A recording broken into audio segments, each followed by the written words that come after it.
হাসপাতাল থেকে যখন প্রথম খবরটা এলো, শুনছেন মেয়ে হয়েছে, এক অদ্ভুত আনন্দে ঠান্ডা হাওয়া ছুঁয়ে গিয়েছিল। সেই অদ্ভুত আনন্দ, ভয়, উচ্ছ্বাস নিয়ে যখন তোর আসার খবরটা সবাইকে জানিয়েছিলাম, তখন তাদের মধ্যে বেশিরভাগই বলেছিল, ও বাবা, মেয়ে, তা ভালো, যতই হোক পরের সম্পত্তি তো। কথাটা শুনে আমার রাগ বা আক্ষেপ কিচ্ছু হয়নি, বিন্দুমাত্র হয়নি। তবে খুব অবাক হয়েছিলাম এটা ভেবে যে একটা রক্ত মাংসের শরীরকে, একটা মানুষই কিভাবে সহজেই সম্পত্তি আখ্যা দিয়ে দেয়।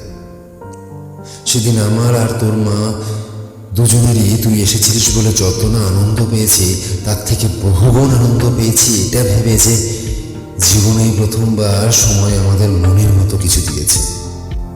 জীবনেই প্রথমবার ঠিক যেমনটা চেয়েছিলাম ঠিক তেমনটাই পেয়েছি।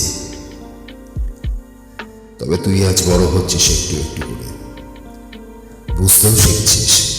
তোর কাছে শুধু একটাই চাওয়া, আমরা কিন্তু কন্যাদায়গ্রস্ত মা বাবা হয়ে থাকতে চাই না, বরং থাকতে চাই একটা সফল মেয়ের বাবা।